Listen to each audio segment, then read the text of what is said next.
I'm Robert McMullen. I'm a psychiatrist. I went to Georgetown Medical School in Washington, and then I did my residency in psychiatry at Columbia Presbyterian. And I've been practicing mainly psychopharmacology for over 35 years, and that means diagnosing people and deciding what medicines they need to be on, and prescribing those medicines. And also some nutritional things have been shown to help. And also we've added in my practice TMS, transcranial magnetic stimulation, which is a giant magnet that you use to stimulate the brain, and this can help out with depression, and it can also stop mania and OCD and a few other things.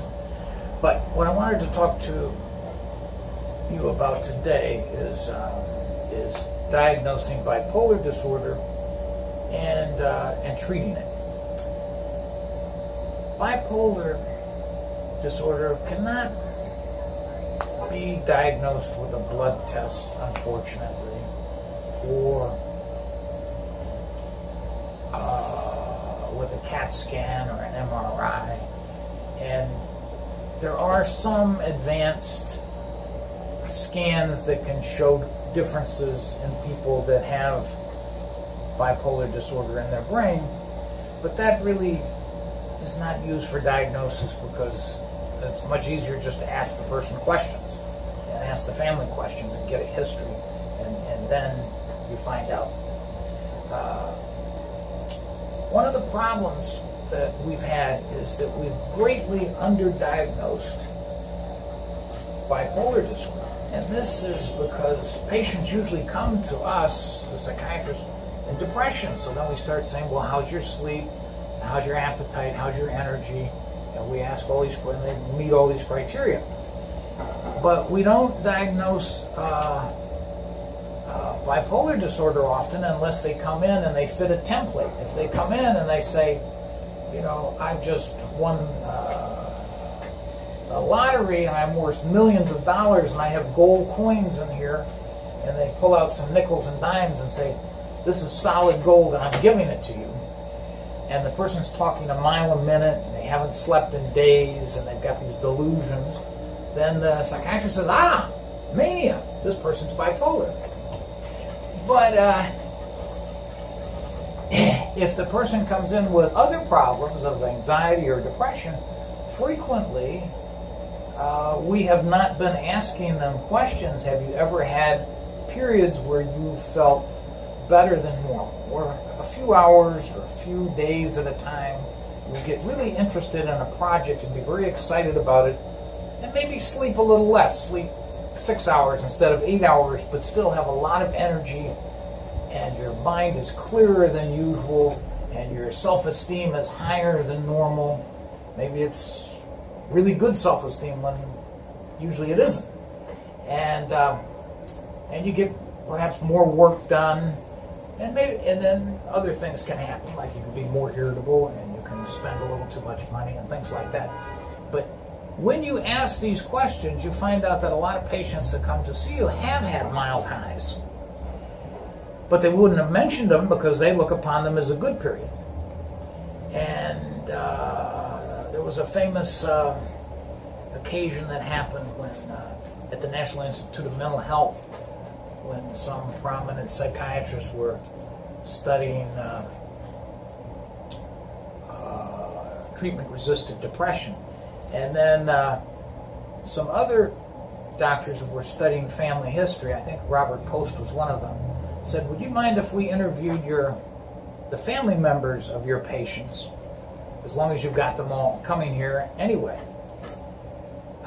And they said, sure. So they interviewed the family members, and it turned out that perhaps half of the people that they were treating with treatment-resistant depression were actually bipolar, either mild bipolar or more severe bipolar. Because often you cannot get a history from somebody who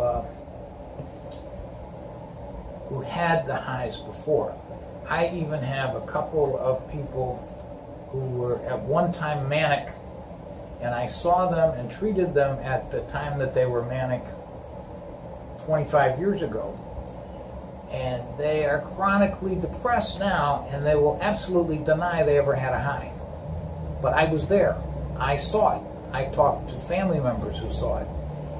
But some people have just shoved it away and do not admit that it was a high.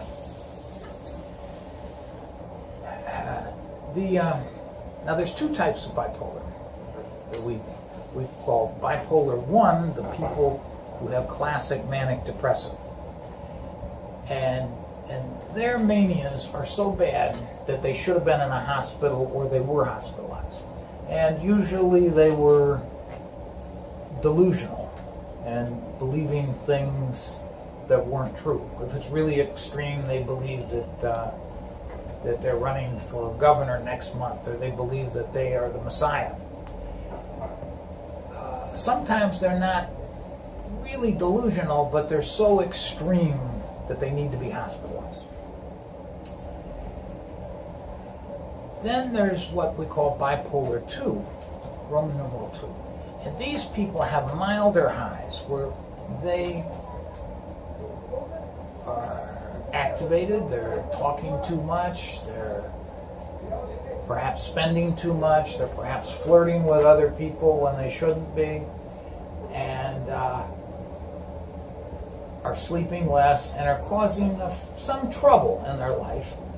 But a lot of people wouldn't consider them mentally ill. At work, they might just consider them obnoxious. And these people cycle between these mild highs and into depressions.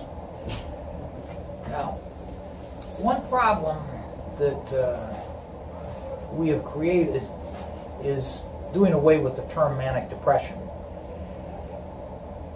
Manic depression had a negative connotation, so the psychiatrists thought, well, it'd be a smart idea for us to just do away with that term and just call people bipolar. Well, when they did that, then gradually bipolar garnered a negative connotation. And then the problem is that people that are mildly bipolar, just having mild highs, sometimes it don't even cause that much trouble, they don't want to accept that diagnosis because bipolar has such a negative connotation. And it would have been better, I think, if we kept the term manic depression for those people that would tend to be hospitalized for their manias.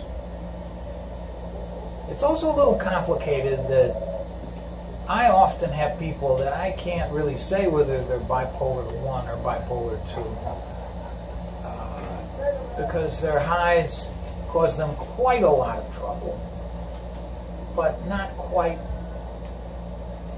to the point that they've been hospitalized. And sometimes people that have highs for years suddenly have a big manic episode. So then they were called bipolar 2 for years, but what are they now?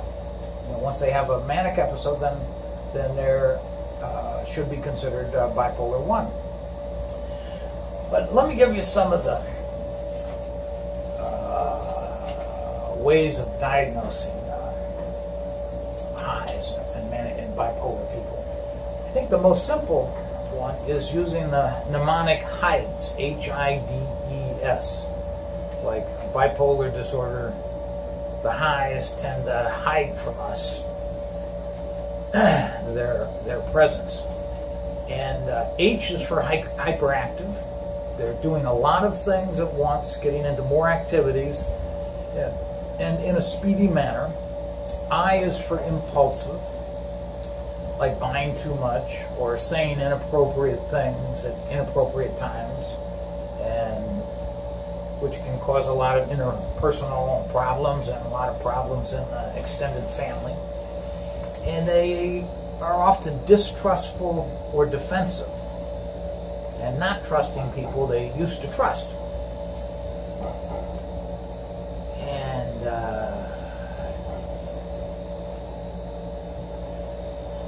And if this person gets defensively angry if you disagree with them or give them some helpful criticism or imply that they are ill with mood swings, then that is is a good sign that they are in a high.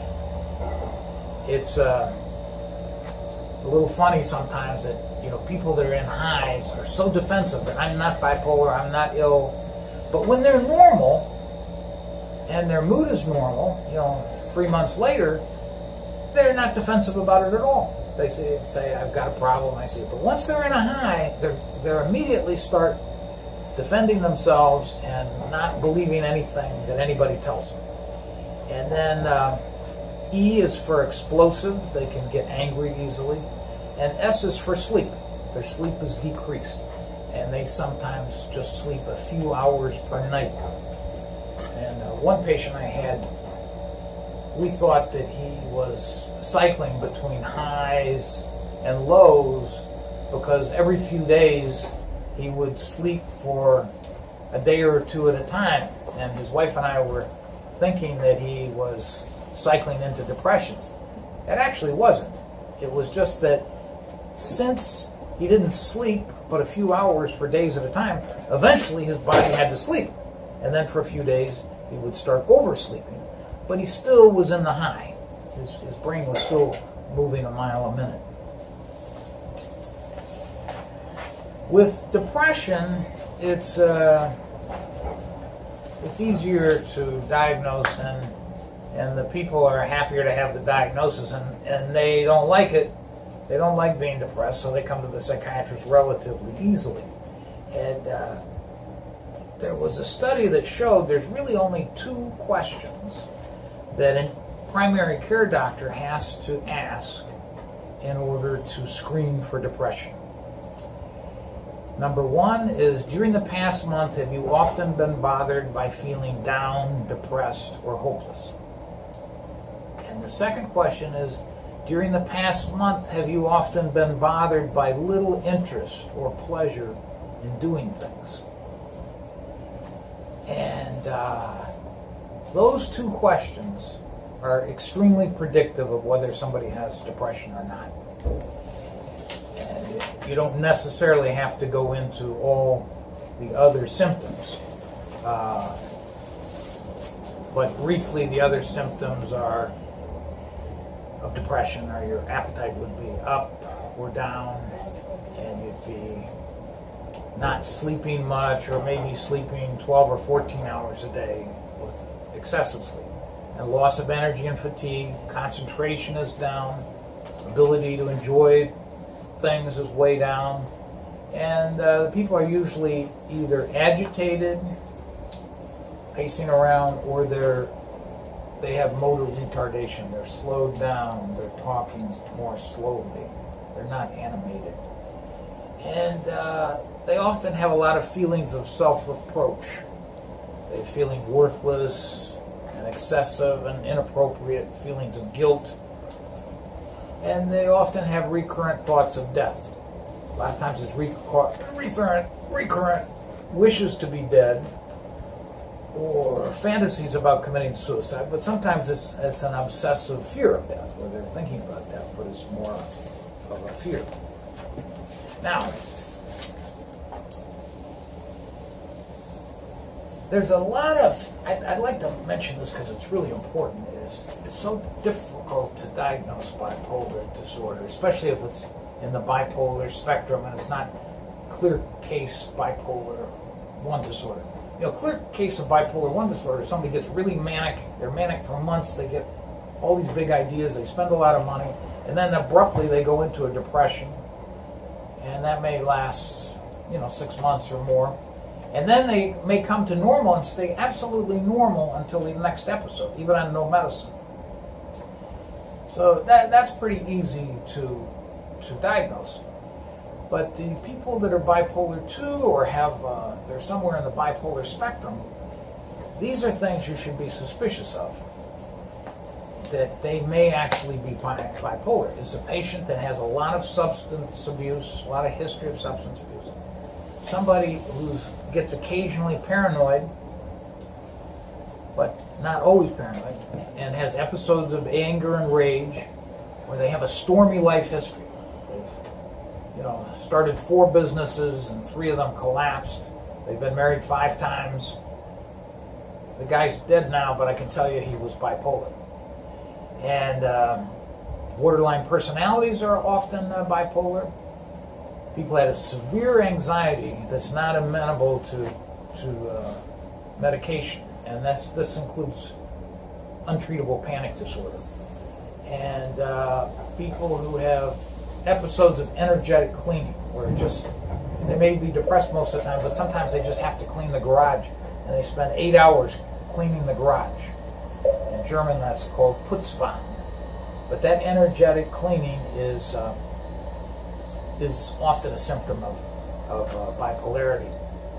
And somebody who's made multiple suicide attempts, somebody who's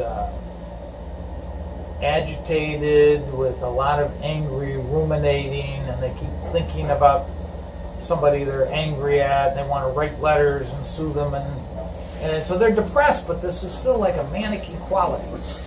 And anybody who's got a lot of anxiety that's combined with impulsivity is often bipolar. And people who are obsessed with complex fantasies. Like I had a gentleman who was so severely depressed he could barely move, a Hasidic man. And it was just painful, and he was really in danger of losing his job, even though his job was with a family member. And I worked on him with a rabbi. And then finally I said to the rabbi, I said, he's got this fantasy life that goes on for hours, 2 or 3 hours, with a very complex fantasy of all. I won't get into the whole thing, but it was all of these connections and things that went on. And I said, this is like a whole novel out of Dickens. And the rabbi said to me, excuse me, he said, who is Dickens? And I said, Rabbi, you're not from this world, And I said, I was trying to think of,